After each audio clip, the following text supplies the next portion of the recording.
Greetings. This is TK Trav, aka Travis Magus, here with LVX777. And today I'd like to talk about the energy of the ancestors.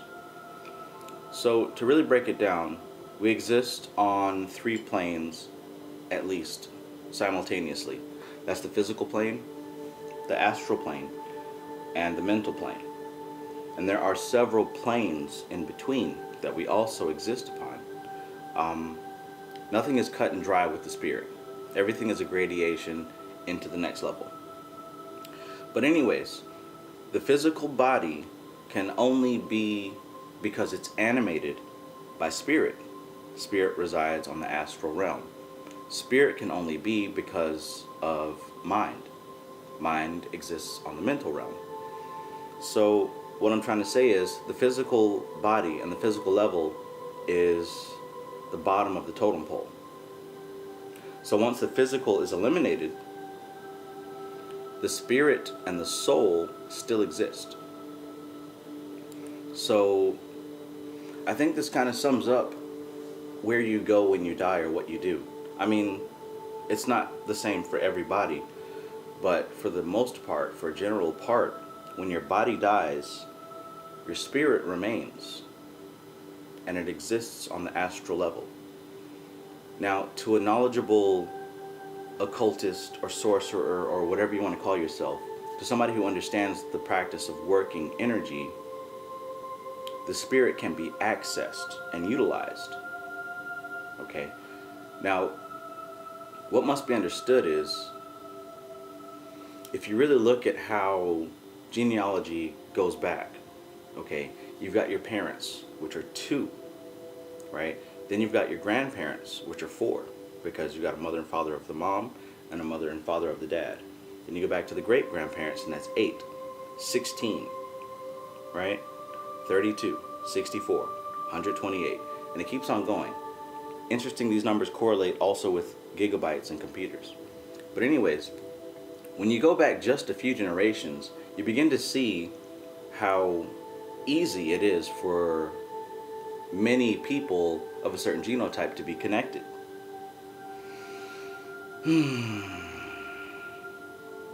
These people who are your parents give you their genetics, and their parents gave them their genetics. And this is the physical representation of the accumulation of information from the subconscious mind, downloaded into the very genes and passed on to the child. Because the genes determine how the child is going to behave. It gives them a propensity to be this or that type of character, etc., etc. This is what mundane science tells you. The genes dictate what the person is going to become. So with everything, there's an astral level and a mental level. We're going to cover the astral level. On the astral level, in the DNA, in the genetics, in the melanin, aside from the physical information passed into your genes, the spirit of these ancestors also resides and correlates with those genes. So when you're meditating and you're doing your magic and you're feeling the presence of these energies, what you must understand is these aren't strange and alien forces from some other dimension. These are the people who made it so that you can be physically manifested. In other words, when you're dealing with any spirits, you're dealing with the energy of your ancestors. Because when you die, your spirit goes into some type of spiritual bank. And someone who's knowledgeable can access and tap into this bank, which is actually unlimited, which is actually, the number is phenomenal. It's not quantified by number. It's an infinite energy. It's quantified by potency. Okay?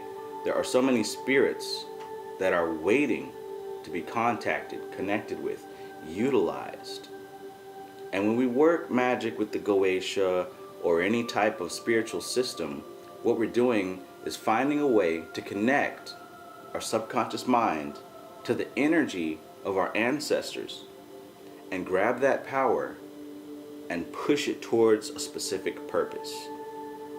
And this is what they want, right? when you pass on, all of that information that you accumulated during your life is stored in the Akashic records. So when you call upon a spirit, you're calling upon a certain individual who has accumulated a wealth of knowledge in a certain area. So when you're dealing with these legions, you're tapping in and you're zooming in to different individuals in your bloodline, in your aura, in your spiritual bank, who have mastered or has proficiency in a certain area, and you're tapping into their advice. Why would we ask spirits and angels and demons for advice if we didn't believe they had advice? How do you get advice? You get advice through experience. They have this knowledge because they've already lived this life and been through it. When they passed on, that knowledge is stored in their subconscious mind, which is added to the spiritual bank. And when I pass, my knowledge will go into that bank as well. When you pass, your knowledge will go into this bank.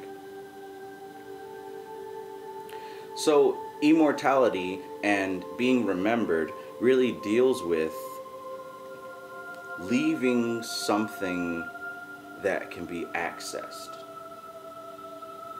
All right, because this whole spiritual practice of evocation and all this stuff, it's not new age. This is what has always been done. It's just that when monotheism came into place, it really put a damper on this type of practice. And that was for about 1,000 years during the age of Pisces. But now that we're in the age of Aquarius, that damper has been lifted. And people are quickly, rapidly beginning to realize that the spiritual practice is their birthright. It doesn't take initiation. It doesn't take anything special. We just tap into it because it's our natural way. It's in the genetics. It's in the bloodline. It's in the Akashic records. This is what we have always done. So when you hear Bobby Hemmett speak or Brother Panic speak on ancient cultures and they've always done things this way, and it's pretty much setting up a certain place in the astral realm. So when the shaman dies, when the warrior dies, when the elders die, the young folks still have a way to access that information through prayer, through channeling, through different divination systems. And the same thing is going on now.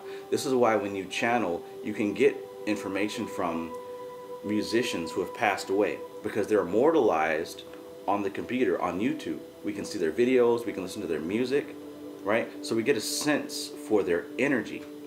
When you're dealing with goetic spirits, you want to make your physical atmosphere conducive to the spirit. So you put things in place to make the spirit comfortable. In other words, you are making your physical reality agreeable to the reality of the spirit. So when you're listening to the music and looking at the images and watching the videos, you are conditioning your perception, right, to get accustomed to the reality of that artist. And that's why it's very easy to channel these type of energies. Likewise, you can channel your ancestors and past family members because if you've grown up with them, you know how they keep their house. You know what they like to eat. You know what they like to do. So it's easy to make offerings to attract that energy. It's easy to situate your temple and your altar to attract their energy to come and assist you with whatever they're proficient in. The legions of the goetic spirits are nothing more than your ancestors. The Goetia is just one of many systems that gives you access and teaches you how to tap in to that energy. Do the work. Do the work, do the work, do the work. Don't just listen, don't just read. Practice. Try it. This is the only way that you're going to find out for yourself. And finding out for yourself is what convinces the subconscious mind, wow, this is actually legit. Because if you don't believe that it's real in your heart of hearts, it's not going to work out for you. So, a wealth of information has been given to me just now, and that's only the tip of the iceberg, but I thought that that needed to be shared. I know that it did.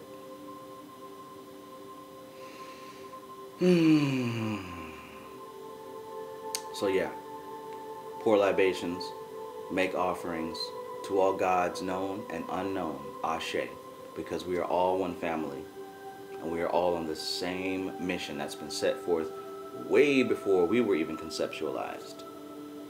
But somebody down the line knew that we were coming, and things are working out exactly how they're supposed to. This is TK Trav, aka Travis Magus, here with LVX 777. Peace.